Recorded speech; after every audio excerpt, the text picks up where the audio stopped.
Hello guys, isang mapagpalang umaga o gabi o araw sa inyong lahat. Ngayon guys, may isang aircon cleaning tayo at saka troubleshooting. Ito ay guys, window AC. Ayaw gumana ang fan. Tapos pangalawang problema, madumi na yung evaporator at saka yung condenser, kaya troubleshooting at cleaning tayo dyan.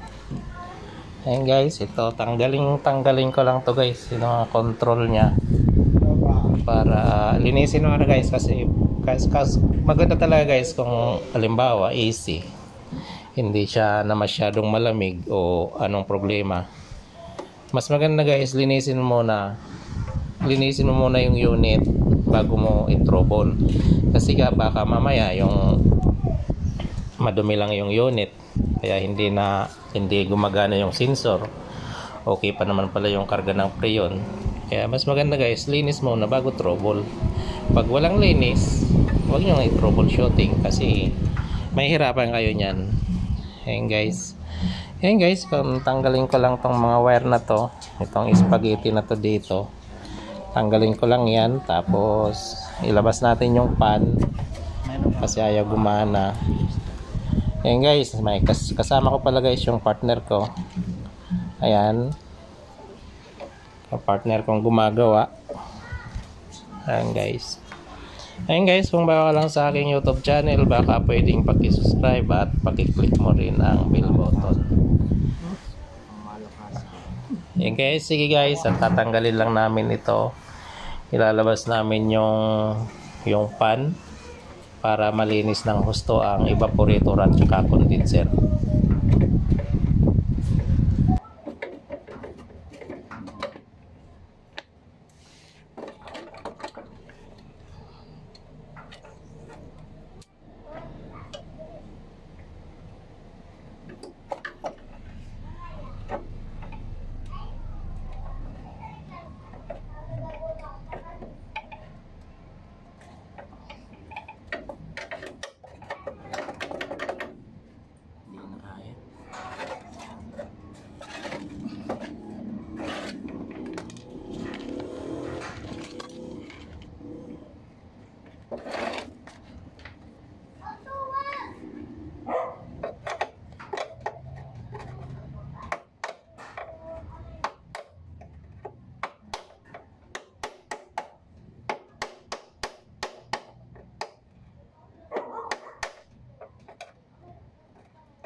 Ayan guys, malapit nang matanggal ang fan motor.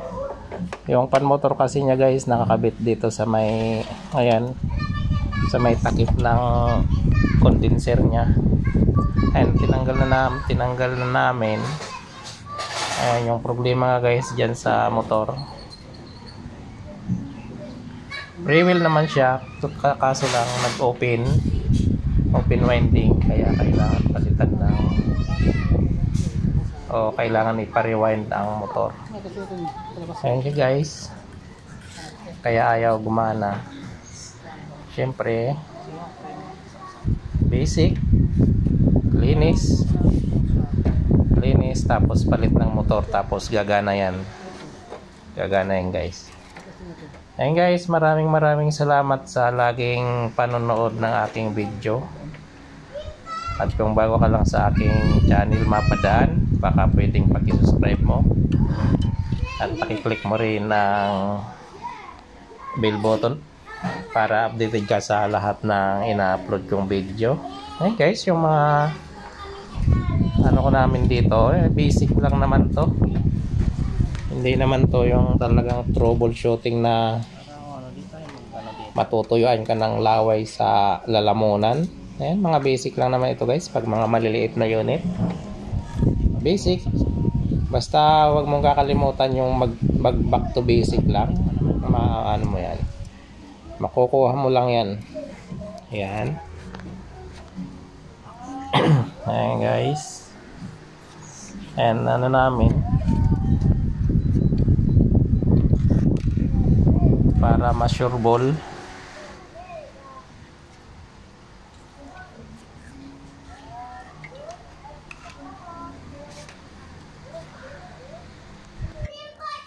Ayan guys, naka-short lang pala kami dyan kasi kagigising lang. Umagang umaga. Hindi pa nakaligo. Kaya iyan muna ang gawin namin. Kasi sayang naman ng customer kung palalagpasin. Yan na yan. Sige, linisin na natin para makadami. Ay, tingnan nyo, naka-short pa kami dyan. Bagong gising.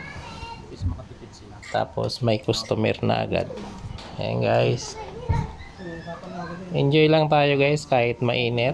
Pag pagod ka na, itawa mo lang yan. Mawawala pagod mo. Huwag tayong masyadong magseryoso. Kasi kainit na ng panahon. Tapos magsiseryoso pa tayo. Patay tayo dyan. Ayan guys. Kailangan tawa-tawa lang natin yan. Halimbawa, napapagod na kayo, inom kayo tubig, tapos pahinga, tapos trabaho ulit. Huwag tayong magbusangot sa ating ginagawa kasi pag lagi lang nating itinatawa yan, ang bilis lang ng problema na yan. Ganun lang yun guys. Ayan guys, at lilinisin na namin yan at titistingin ko tong bagong biling pressure washer. Bibinyagan namin, pero guys nabinyagan ko na yan kahapon doon sa motor. Ayan, try natin dito sa window type aircon kung talagang good siya. Ayun, good naman siya guys. Ito ayos to, malakas. Ayan. Yung malaki kasi guys na pressure washer, nakakabingi. Buhatin. Ang bigat. Tapos yung di battery naman hindi na kinakaya. Kaya yan, napabili ulit tayo ng pressure washer na pang matagalan din talaga. At pang madamihang unit. Yan. Kaya yan. Okay naman. Yan guys. Ito guys, pressure washer na yan. Kahit hand carry mo lang yan, okay. And guys, maraming salamat guys sa laging panonood pala ng video ko. At kung bago ka lang guys sa aking YouTube channel, baka pwedeng paki-subscribe at paki-click mo rin ang bell button. Yan lang guys, maraming salamat.